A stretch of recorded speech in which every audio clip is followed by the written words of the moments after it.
존 뉴턴이라는 분이 계십니다. 이분은 성공의 사제인데, 이분은 원래 독실한 어머니, 기독교 신자였던 어머니 밑에서 신앙 가운데 자랍니다. 그런데 그만 7살 때 어머니가 폐렴으로 돌아가시게 돼요. 결핵으로 이제 그의 폐가 망가져서 돌아가시게 되자 그는 이제 아버지와 함께 생활합니다. 근데 아버지는 선장이었어요. 그래서 아버지는 이제 이 아들과 함께, 선원들과 함께 생활합니다. 그러다 보니 이 아들은 그 선원들의 거친 말투와 그리고 거친 행동, 그리고 나쁜 욕설들, 습관들, 이런 것들을 배우기 시작합니다. 그래서 그의 젊은 시절은 방탕하고 그리고 나쁜 짓들을 행하며 그렇게 살아가요. 그러던 중에 해군에 입대했다가도 해군에서도 쫓겨납니다. 하도 나쁜 짓들을 하니까. 그러다 이제 그도 쫓겨나서 그는 한 배의 선원으로 들어가게 되는데, 그 배는 노예선이었습니다. 이 18세기만 하더라도 흑인 노예 무역이 아주 성황할 때였어요. 이제 그는 그곳에서 노예 무역을 통해서 많은 돈을 벌기 시작합니다. 그런데 그는 노예 무역을 하면서 얼마나 악행을 하는지 모릅니다. 사람들을 고문하기도 했고, 때로는 그들을 학대하기도 했고, 때로는 죽이기도 합니다. 그리고 여자들을 강간하기도 합니다. 못된 일들을 다 거기서 합니다. 근데 이때 자신의 모습을 그가 어떻게 고백한지 아십니까? 그때에는 무슨 짓이든 다 할 수 있었다. 하나님을 두려워하는 것이 조금도 없었고 양심의 가책도 전혀 없었다. 전혀 양심의 가책 없이 그런 삶을 살아갑니다. 그러던 중에 한 번은 배를 타고 항해를 나아갔는데 한밤에 큰 폭풍우를 만나게 돼요. 폭풍 속에서 이제 배가 거의 잘못하면 침몰할 지경까지 큰 폭풍이었습니다. 그가 잠깐 자리를 다른 선원에게 맡기고 딴 곳으로 옮기는 중에 파도가 배 안으로 몰아쳐서 그 선원을 휩쓸어가 버렸어요. 바다에 빠져 죽고 맙니다. 시체도 못 찾아요. 그 모습을 보면서 이제 그는 두려움에 떱니다. 그때 그의 머릿속에 생각나는 게 있었어요. 뭐냐? 7살 때까지 어머니가 들려주셨던 성경 말씀과 여러 가지 이야기들입니다. 그때 그는 이제 하나님을 찾습니다. 저에게 긍휼을 베풀어 달라고, 제발 이 폭풍 가운데 살게 해달라고 하나님 앞에 부르짖으며 간절히 기도해요. 결국 이제 폭풍이 물러갔습니다. 그리고 존 뉴턴은 이 사건을 계기로 해서 모든 노예 무역을 다 청산하고 그리고 성공의 사제의 길로 걸어갑니다. 그리고 자신이 그 예전에 했던 못된 일들을 생각하며 그는 노예 해방을 위해 온 생애를 바칩니다. 노예를 학대하는 것은 성경에 어긋나는 일이라고, 그리고 그는 평생을 사람들을 구원하고 사람들을 돕는 일에 평생을 바치죠.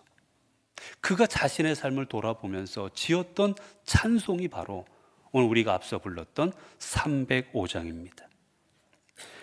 나 같은 죄인 살리신 주의 놀라와 잃었던 생명 찾았고 광명을 얻었네.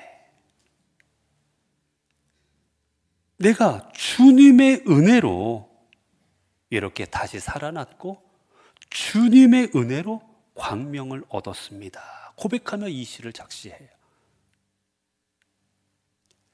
여러분, 뉴턴은 그의 삶은 썩어져 가고 그의 삶은 죄악으로 자신의 인생을 망칠 수밖에 없는 그런 인생이었지만, 그가 하나님을 만나게 되었을 때, 그가 주님을 만나게 되었을 때 그의 인생은 비로소 참된 인간의 모습, 참된 하나님의 자녀의 모습으로 그런 회복된 삶을 살아갈 수가 있었던 겁니다. 여러분, 우리가 삶을 살아가며 많은 사람들의 삶 속에서 우리의 삶에 많은 것들을 필요로 합니다. 우리가 삶에 많은 것들이 우리 삶에 필요하지만 그 삶에 꼭 필요한 게 있다면 무엇이냐면 그것은 바로 회복입니다. 내 삶이 온전한 하나님의 인도하심 가운데 있는 삶으로 회복되는 것, 내 삶이 하나님께서 창조하신 모습대로 회복되는 것, 건강이 회복되고 말씀이 회복되고 인생이 회복되는 것, 이 회복이 우리에게 큰 삶의 주제인 것입니다. 여러분, 우리는 때로는 삶 속에 실패를 경험하기도 합니다. 때로는 질병에 걸리기도 합니다. 때로는 여러 가지 어려운 일들도 말미암아 좌절해서 힘들기도 합니다. 그래서 고통 속에서 몸부림치기도 합니다. 여러분, 그래서 심리학에서 우리 삶에 있어서 아주 중요한 주제로 다루고 있는 게 무엇이냐? 회복이에요. 그러면서 심리학에서 우리에게 말합니다. 사람에게는 하나 중요한 게 있는데 뭐냐? 바로 회복 탄력성이라는 것을 이야기합니다. 우리 삶에는 회복 탄력성이 있다는 거예요. 이게 뭐냐면 우리는 수시로 넘어집니다. 스트레스를 받기도 하고 고난을 당하기도 하고 여러 가지 외적인 상황도 있고 수많은 일들로 인해서 우리는 삶의 무너짐을 경험합니다. 그런데 우리의 인간의 그 깊은 본성 안에는 무엇이 있느냐? 넘어져도 쓰러져도 다시 일어서게 하는, 회복하게 하는 그 본능이 우리 안에 있다는 거예요. 이게 없으면 실패해서 좌절하면 인생 끝나는 겁니다. 내가 어려운 일들을 경험하면서 질병이든지 수많은 일들로 인해서 그 어두움을 경험하면 빠져나오지를 못하는 거예요. 그런데 회복 탄력성이 있기에 우리는 언제나 그것들을 이겨내면서 순간순간 살아가게 된다는 겁니다. 그런데 이 회복 탄력성에도 한계가 있다는 거예요. 우리의 삶을 온전히 모든 것들을 다 우리의 능력으로, 우리의 본성으로 회복할 수는 없다는 겁니다. 그래서 우리의 삶에는 누군가의 손, 누군가의 품, 우리를 완전한 회복에 이르게 하는 그 무엇인가가 필요하다고 우리 심리학에서는 이야기들을 합니다. 여러분, 그렇지요. 시간이 우리의 상처를 덮을 수는 있지만 상처의 근원을 치유할 수는 없는 겁니다. 의지가 내가 잠시 넘어져도 일어나게는 할 수 있습니다. 그러나 그 의지가 내 삶을 죽음에서 생명으로 일으키지는 못합니다. 여러분, 내가 어떤 질병에 걸렸을 때 간단한 질병은 이겨낼 수도 있지만 어떤 질병들은 우리의 힘으로 극복할 수 없는 그런 질병들도 있습니다. 깊은 죄, 자책감, 이런 것들은 우리의 힘으로 이겨낼 수 없는 것들이죠. 그렇게 우리는 우리를 이 모든 것들로부터 온전케 회복하게 하는 그 어떤 손길과 어떤 품이 필요하다라는 겁니다. 여러분, 우리는 온전한 회복의 길로, 우리를 온전한 치유의 길로, 우리를 온전한 일어섬의 길로 인도하는 그 손과 그 품이 무엇이겠습니까? 성경 우리에게 말합니다. 오라, 우리가 여호와께로 돌아가자. 여호와께서 우리를 찢으셨으나 도로 낫게 하실 것이요 우리를 치셨으나 싸매어 주실 것이라. 여호와께서 이틀 후에 우리를 살리심에 셋째 날에 우리를 일으키시리니 우리가 그의 앞에서 살리라. 호세아서의 말씀입니다. 호세아 선지자를 통해 하나님은 말씀하십니다. 여호와께 돌아와라.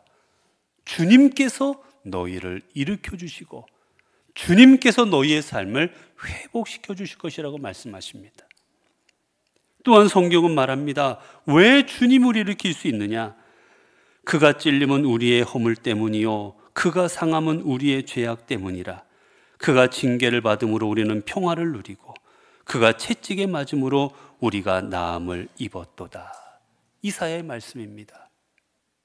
우리가 찢긴 삶이 회복될 수 있는 건 예수 그리스도께서 우리를 위하여 찢김 당하시고 우리를 위하여 채찍질 맞으심으로 말미암아 우리의 삶이 회복될 수 있다. 성경은 우리에게 증언해 주고 있는 겁니다. 여러분, 그렇습니다. 우리의 삶에는 회복됨이 필요한데 진정한 회복은 오직 하나님의 은혜로부터 시작됩니다. 그분만이 썩어지고 부러지고 찢기고 상하고 우리의 힘으로 어떻게 치료할 수 없는 우리의 영혼 위에 하나님의 새살을 입혀주시고 죽은 우리의 삶을 다시 살아나도록 이끌어주는 분이시기 때문입니다. 오늘 본문을 보면 마가복음 14장 3절은 이렇게 시작됩니다. 예수께서 베다니 나병 환자 시몬의 집에서 식사하실 때, 예수님께서 이제 공생애의 마지막 가장 중요한 그 십자가의 사명을 감당하시기 위해 예루살렘으로 들어가시는 중입니다. 이제 예루살렘에 들어가시면 그곳에서 복음을 전하시다가 이제 주님을 반대하는 그 종교 지도자들의 세력에 의해서 붙잡히시고 그리고 십자가에 달려 죽으심으로 구속사역을 완성하실 것이었습니다. 이 중요한 사건을 앞두고 예루살렘에 들어가시기 전에 예루살렘에 바로 들어가기 입구에 있는 또 다른 성인 베단이라는 곳에 가셨다라고 성경은 기록합니다. 이 베단이라는 곳은 어떤 곳인가? 여러분 잘 알다시피 바로 이전에 죽었다가 다시 살아난 나사로가 살고 있는 곳이고 베단입니다. 그곳에는 주님을 따르는 마르다도 있었고 마리아도 있었고 수많은 사람들이 그 죽었던 나사로가 살아남을 통하여 예수님에 대해서 존경심과 경외심을 갖고 있던 곳이 이 베단이었습니다. 이 주님이 이곳을 통해서 거쳐 지금 예루살렘으로 가시는 거예요. 그런데 이때 주님께서 이곳에 들어가실 때 누구의 집에 머무셨을까? 여러분 생각해 보시기 바랍니다. 얼마 전에 죽어서 장례를 치러서 썩은 냄새가 풀풀 나던, 온몸에 썩어 들어가던 그 나사로가 예수 그리스도로 말미암아 살아났습니다. 일어날 수 없는 놀라운 기적이 일어난 거예요. 근데 그 일이 누구로 말미암았느냐? 지금 여기 온 저 예수님으로 말미암았습니다. 그러면 그 베단에 있는 얼마나 많은 사람들이 그 예수님 제발 우리 집에 한번 와주십시오. 우리 집에 와서 기도 좀 해주십시오. 우리 집에 와서 우리 아이들에게 축복해 주십시오. 우리 가정에 질병 있는 사람이 낫게 해주십시오. 얼마나 많은 사람들이 예수님을 자기 집에 모시려고 했겠습니까? 그 이적을 다시 한번 체험하고 싶어서, 그 이적의 주인공 주님을 만나고 싶어서 얼마나 많은 가정의 주님을 자신의 가정으로 모시려고 했겠어요. 그런데 주님은 그 누구의 집에도 가지 아니하십니다. 하다못해 절친이었던 가장 친했던 나사로의 집에도 가지 않으세요. 그리고 누구의 집에 가셨다 오늘 본문은 말하느냐? 나병 환자 시몬의 집이었다. 시몬이라는, 예수님께서 어디 가면 가서 머무셨더라 이런 이야기는 많이 나오는데 누구의 집에 가셨다라고 그 사람의 이름까지 정하는, 그렇게 말하는 경우는 성경에 많지가 않아요. 3년 동안 주님은 사람들의 집에 다니시면서 머무셨습니다. 그런데 누구의 집에 가셨다고 성경에 기록한 거는 몇 번 나오지를 않아요. 그런데 성경은 기록합니다. 시몬의 집이었다. 시몬. 그런데 여러분, 그 시몬이 어떤 사람이었습니까? 오늘 본문에 보니까 나병 환자라고 되어 있어요. 나병이 무엇입니까, 여러분? 나병은 살이 썩어져 가는 병입니다. 살이 썩어져 다 흘러내려요. 떨어집니다.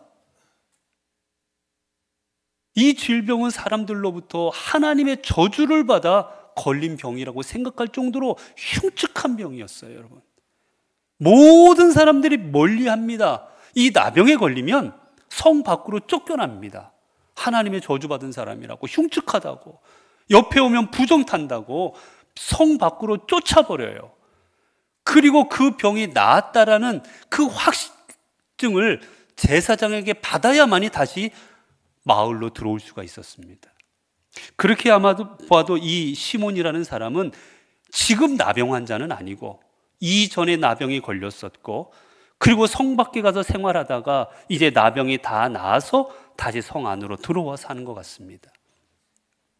그런데 여러분, 아무리 나병이 나았어도 사람들이 어떻게 생각했겠습니까? 예전에는 나병 걸렸는데 지금은 깨끗하니까 괜찮아라고 생각했습니까? 아니면 저 예전에 저주받은 사람이었는데, 저 나병 걸렸었는데 혹시 지금 남아있는 거 아닐까? 하나님의 저주가 아직 저 집에 있는 거 아닐까? 얼마나 뒤에서 수군댔겠습니까? 얼마나 뒤에서 사람들이 이야기를 했겠어요. 그런데 주님은 다른 사람이 아닌 그 사람의 집에 가십니다. 왜?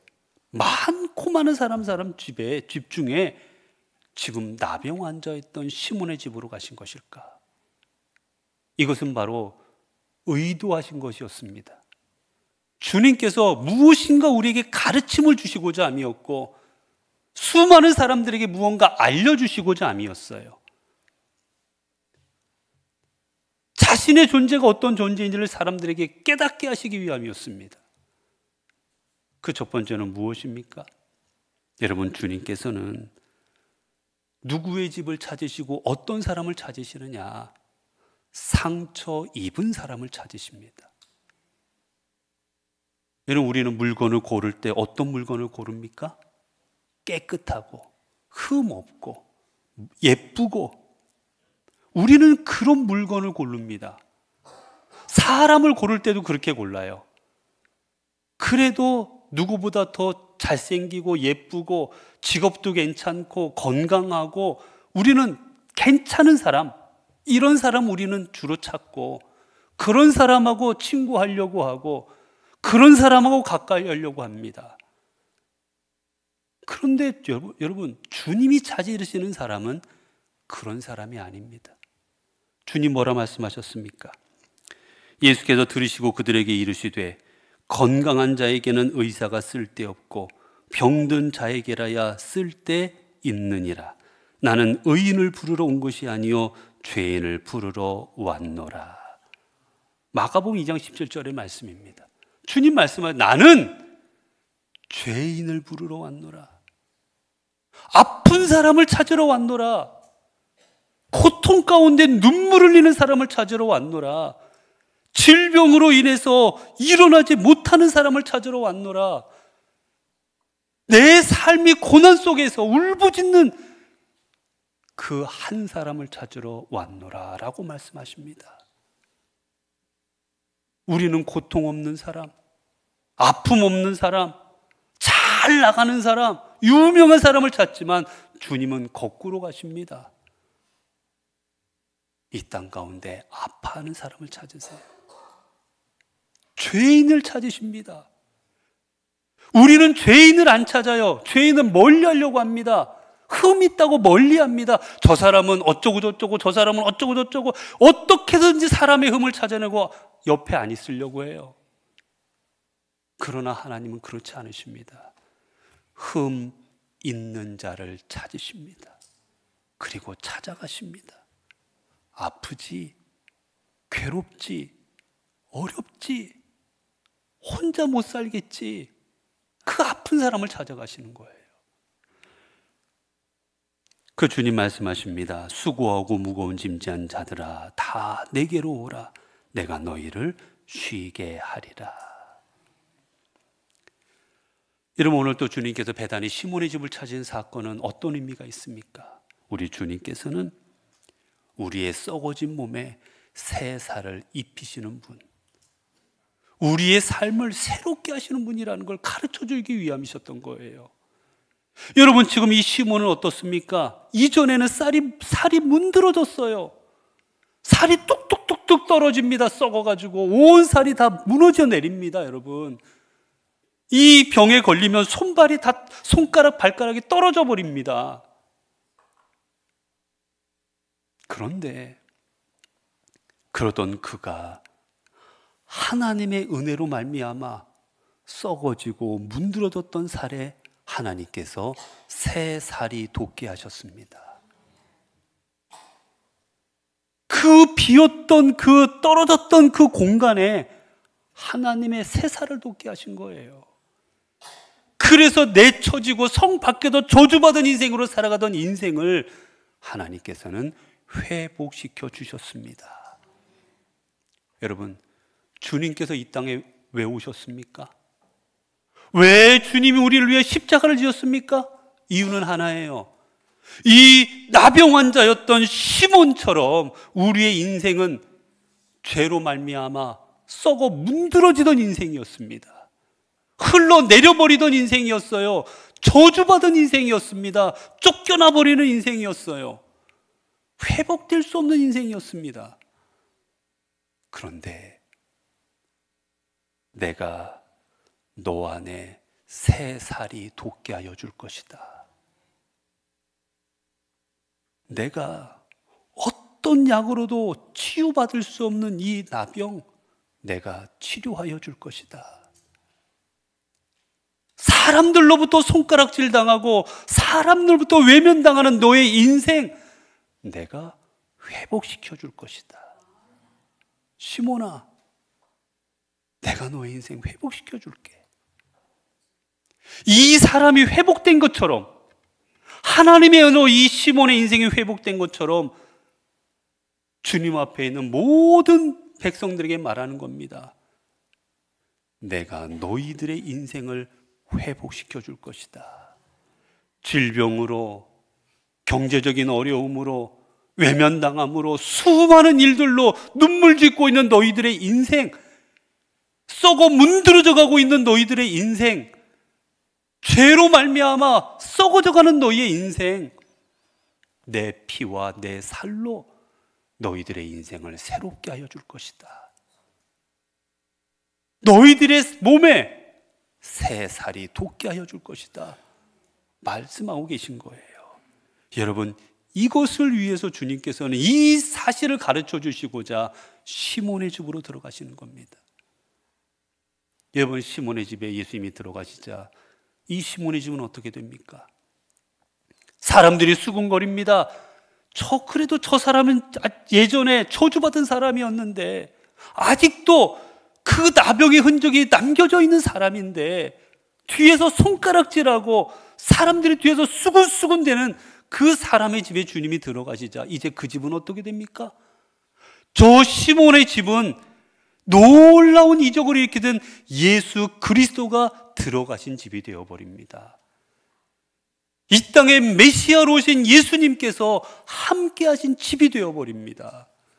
이제 시몬의 집은 저주받은 집이요, 시몬의 집은 나병 환자의 집이었던 집이 아닌 이제 그 집은 이 땅에 메시아이신 예수 그리스도가 임재하시는 집이 되어집니다. 다시 말하면 은혜의 집이 된 거예요. 여러분, 우리의 삶이 어땠습니까? 말할 수 없는 죄로 우리의 살이 썩어져가는 삶을 살아가지 않았습니까? 말할 수 없는 욕망으로, 말할 수 없는 탐욕으로 살이 떨어져 나가고 냄새나고 흉측한 모습으로 살아가던 게 우리의 모습 아니었습니까? 우리 주님께서 그러한 나를 찾으시고 그리고 나에게 오시고 그리고 그 십자가의 보혈의 손으로 우리를 만져주셔서 우리를 이렇게 회복시켜 주신 것입니다. 그렇게 이제 우리는 더 이상 나병 환자 시몬이 아니라 주님의 은혜 입은 시몬이 되었듯 우리는 더 이상 죄인 우리가 아니라 하나님의 자녀가 될 수 있었습니다. 사랑하는 성도 여러분, 주님은 지금도 우리 인생의 썩은 자리, 아픈 자리, 죄의 자리로 들어오십니다. 우리가 피하고 싶은 그 자리, 감추고 싶은 그 상처, 사람들에게 보여주지 않고 싶은 그 상처들을 주님은 외면하지 아니하십니다. 우리 주님께서는 나병 환자 시몬의 집에 들어가셨던 그 사랑으로 오늘 우리에게 이렇게 말씀하십니다. 나는 너를 버리지 않노라. 내가 너를 깨끗하게 할 것이다. 나는 너를 버리지 아니하노라. 나는 너의 상처 위에 새 살이 돋아나게 할 것이다. 나는 너를 버리지 아니하노라. 너의 죽음 위에 내 생명을 나누어 줄 것이다. 나는 너를 버리지 않는다. 너의 질병 위에, 그 어떤 것으로도 이겨낼 수 없는 질병 위에 내 보혈의 손을 얹어 너를 치료하여 줄 것이다. 너는 나로 인하여 회복될 것이고 너의 자리는 나로 인하여 은혜의 자리가 될 것이다. 여러분, 주님 우리를 회복시키시는 분이십니다. 그분이 우리 삶에 임하실 때 우리의 삶엔 다시 향기가 가득한 주님의 사랑과 은혜가 머무는 주님의 집이 되어질 것입니다. 기도하겠습니다.